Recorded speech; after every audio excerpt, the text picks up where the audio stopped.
இப்போ இதை மாற்ற வேண்டும் என்று ஒரு பெருங்கனவோடு தொடர்ந்து களத்திலே நின்று போராடி வருகிறோம் உங்கள் பிள்ளைகள். 30 கோடி முதலீடு செய்கிற ஒரு வேட்பாளருக்கு இடையில் போட்டியிடுகிற நாங்கள் அந்த வட்டி காசை கூட செலவு பண்ண முடியாத நிலையில் நின்று கொண்டிருக்கிறோம்.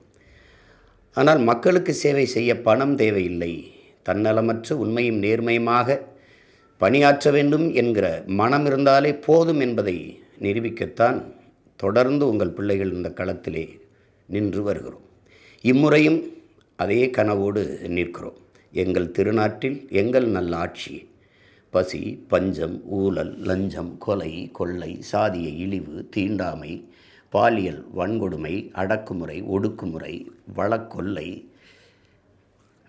மத போதை, இது ஏதுமற்ற ஒரு புதிய ஒரு தேசம் செய்வோம், மக்கள் புரட்சியால் அதை உறுதி செய்வோம் என்ற முழக்கத்தோடு களத்திலே நிற்கிறோம்.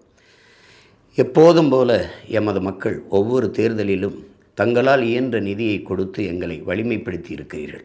இம்முறையும் மக்களிடமிருந்து மக்களுக்காக வந்த பிள்ளைகளுக்கு எங்கள் பெற்றோர்கள், எங்கள் உடன் பிறந்தவர்கள் இனமாகவும் பணமாகவும் வலிமையாகவும் வளமையாகவும் நீங்களே நின்றிருக்கிறீர்கள். இம்முறையும் நிற்பீர்கள் என்று உங்கள் பிள்ளைகள் அன்போடு கேட்கிறோம்.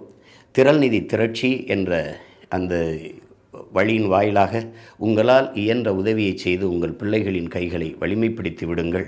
களத்திலே நின்று நம் இன முன்னோர்கள் கண்ட கனவை வென்று முடிப்போம் என்கிற உறுதியை தருகிறோம். நாம் தமிழர், தமிழ்தாய் வாழ்க, தலைவர் பிரபாகரன் வாழ்க, புரட்சி எப்போதும் வெல்லும், நம் வெற்றி எதை சொல்லும், நம் இலக்கு ஒன்றுதான், இனத்தின் விடுதலை, இனம் ஒன்றாவோம், இலக்கை வென்றாவோம். சட்டமன்ற தேர்தல் அறிவிக்கப்பட்ட நிலையில் தொண்டர்களிடையே திரள் நிதி கேட்டு நாம் தமிழர் கட்சி ஒருங்கிணைப்பாளர் சீமான் வீடியோ வெளியிட்டிருக்கிறார். இதுகுறித்து பின்வரும் செய்திகளில் விரிவாக பார்க்கலாம்.